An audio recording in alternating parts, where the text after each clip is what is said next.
मित्र, आज हमें हिरन का शिकार करना है। तुम पूर्व की ओर जाओ, मैं पश्चिम की ओर जाता हूँ। शाम को शिकार करके हम यहीं पर मिलेंगे। ठीक है मित्र। माखन और सरजू हिरन का शिकार करने के लिए जंगल में अलग अलग दिशाओं में चले जाते हैं।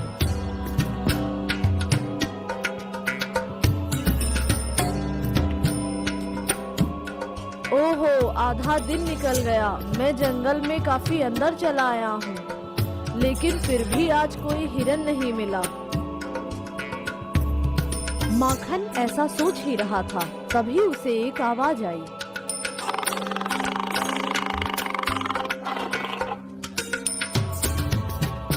अरे राम राम, लगता है कोई शेर आ गया। चल भाग भाग घोड़े भाग।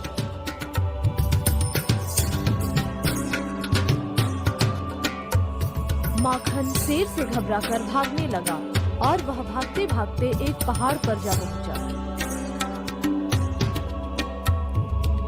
भागते भागते माखन के घोड़े का पैर फिसल गया और वह पहाड़ से नीचे गिर गया। इधर सरजू एक हिरन के पीछे भाग रहा था। ओहो, ये हिरन तो मेरे तीर से बच गया और चलते चलते मुझे प्यास भी लग गई है। चलो आसपास चलकर देखता हूँ, कोई नदी हो तो थोड़ा जल पी लूं।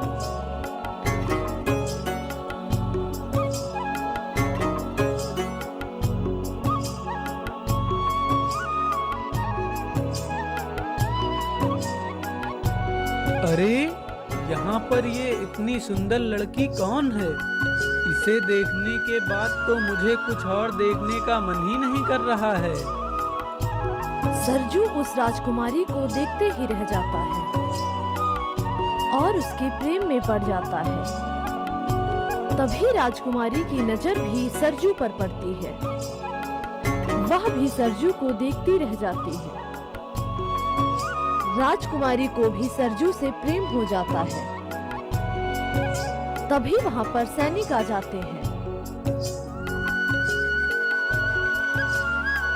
अरे, कौन हो तुम और हमारी राजकुमारी को क्यों छेड़ रहे हो?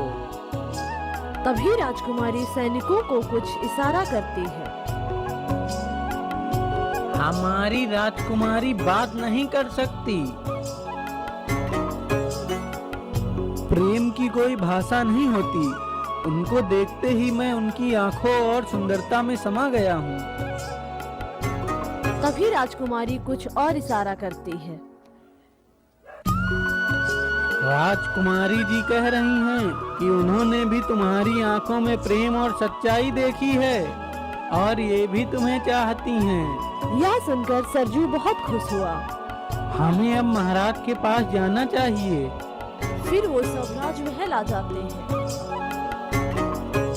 हे युवक, तुम्हारा नाम क्या है और तुम कहाँ रहते हो? मेरा नाम सरजू है और मैं भल्लो नगर का एक शिकारी हूँ। सरजू, तुम तो हमारे लिए भगवान बनकर आए हो। सरजू, तुमने तो हमारी चिंता ही दूर कर दी। हमें लगता था हमारी बेटी कुंवारी ही रह जाएगी।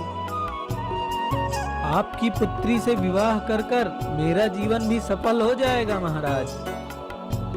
सरजू, दमयंती मेरी इकलौती पुत्री है, इसलिए मैं तुम्हें यहाँ का राजा भी बनाना चाहता हूँ। मैं तैयार हूँ महाराज। फिर महाराज सरजू व दमयंती का विवाह करा देते हैं और सरजू वहाँ का राजा बन जाता है। देखते ही देखते कुछ दिन बीत जाते हैं। सरजू को अपने मित्र माखन की याद आने लगती है।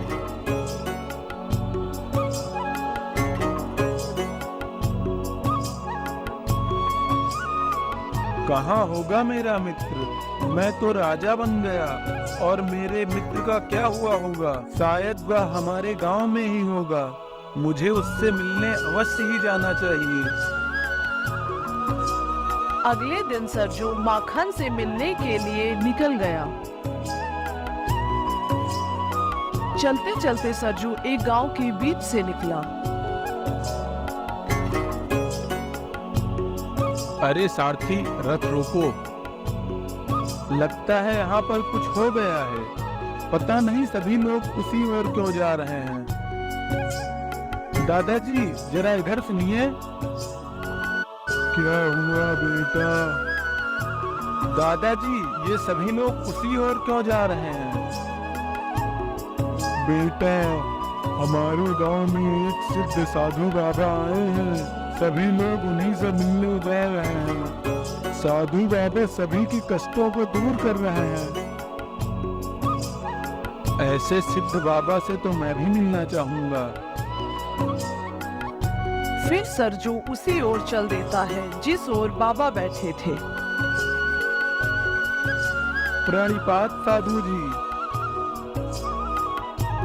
साधु जी सरजू को ऊपर से नीचे तक देखते हैं। क्या है बाबा? मुझसे कोई गलती हो गई है क्या? नहीं महाराज, आपसे कोई गलती नहीं हो सकती।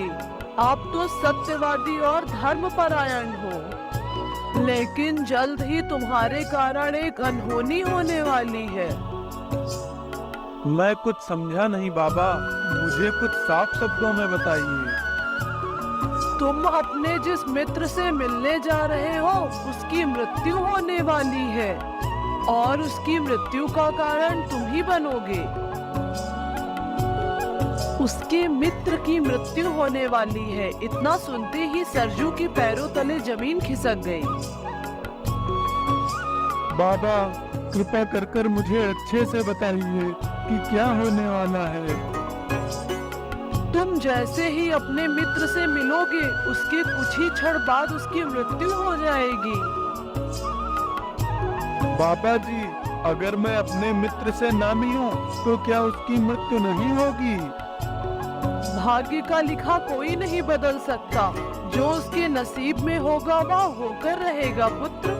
तुम उससे नहीं मिलोगे तो भी वह तुमसे मिलने अवश्य आएगा। बाबा की बात सुनकर सरजू सोचने लगता है। जब मेरे मित्र को पता ही नहीं है कि मैं कहाँ हूँ तो वह मुझसे मिलने कैसे आएगा? यह साधु बाबा भी पता नहीं क्या उल्टा सीधा बता रहे हैं। यह सोचकर सरजू वहाँ से जाने लगा और उसने देखा कि उसका मित्र माखन दौड़ते हुए उसके पास आ रहा है। मित्र, मित्र तुम कहाँ चले गए थे? मित्र, मैंने तुम्हें कहाँ कहाँ नहीं ढूंढा। तभी माखन जमीन पर गिर जाता है और उसकी मृत्यु हो जाती है। मित्र माखन, तुम्हें क्या हुआ? मित्र। फिर सरजू बाबा के पास जाकर पूछता है, बाबा, मैंने तो कुछ किया ही नहीं, फिर भी मेरे मित्र की मृत्यु कैसे हो गई बाबा? तभी बाबा सरजू को पीछे की कहानी सुनाता है। माखन जब जंगल में शिकार के लिए गया था तो वह पहाड़ियों पर पहुंच गया था और पहाड़ी से गिर गया था। तभी से उसकी एक टांग टूट गई थी। तभी वह गांव में रहकर भिक्षा मांगकर अपना जीवन यापन करता था। कभी उसे भोजन मिलता, कभी नहीं मिलता। तभी से वह बहुत कमजोर हो गया था।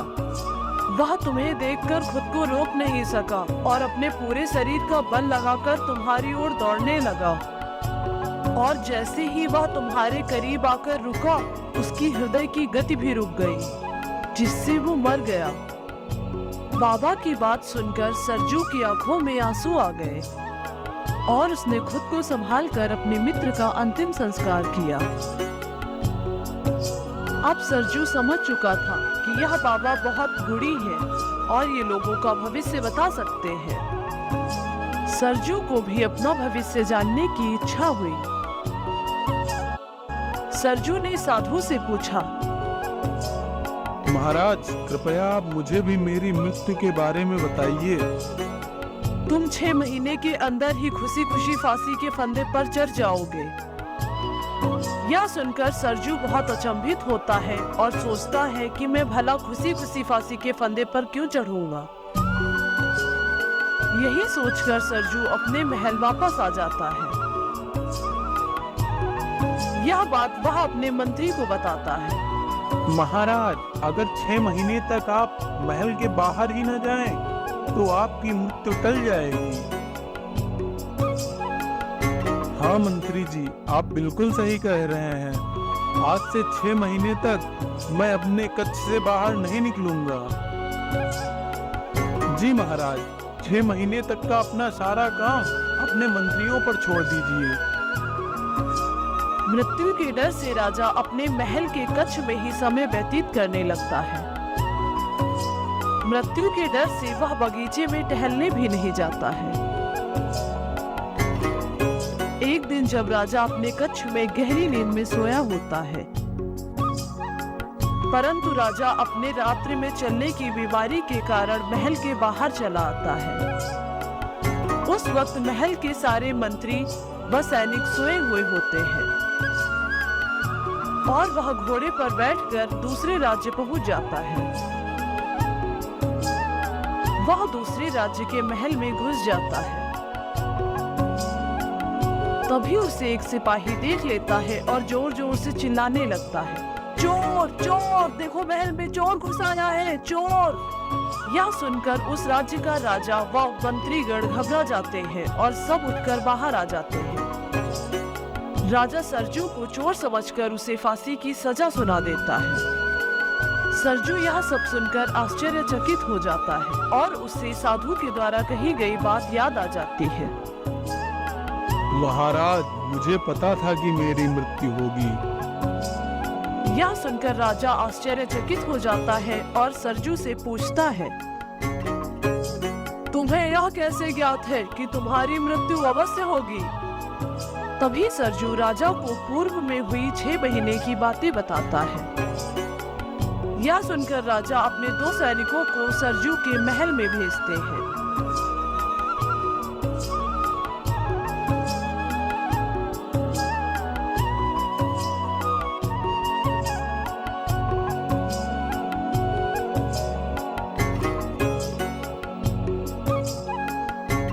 हाँ महाराज, यह व्यक्ति जो कह रहा है वह सत्य है। यह चित्तौड़गढ़ का राजा है। यह बहुत ईमानदार और नेक हृदय राजा है। यह सुनकर राजा को अपनी कही गई बात पर बहुत पछतावा होता है। राजा अपनी दी गई सजा को माफ करने का निर्णय लेता है। तभी एक मंत्री कहता है, महाराज, यह नहीं हो सकता, यह आपके वचनों के विरुद्ध होगा। तो फिर क्या किया जाए मंत्री? एक सूत का फांसी का फंदा बनाकर इसे चढ़ा दीजिए महाराज, आपका वचन भी पूरा हो जाएगा और इस व्यक्ति की मृत्यु भी नहीं होगी। यह सुनकर सब प्रसन्न हो गए और सूत का फांसी का फंदा लाया गया और सरजू को उस पर चढ़ने की अनुमति दी गई और सरजू खुशी खुशी उस फांसी के फंदे पर चढ़ गया। लेकिन प्रकृति का लिखा कौन मिटा सकता था? सूत का बना फंदा सरजू की नस में लग गया। उसके गले की नस कटने से असीमित रक्त बहने लगा, जिससे रक्तस्राव से उसकी मृत्यु हो गई। साधु ने ठीक बात कही थी, भाग्य का लिखा कोई नहीं बदल सकता है। आप भाग्य के पास चलकर खुद जाएंगे।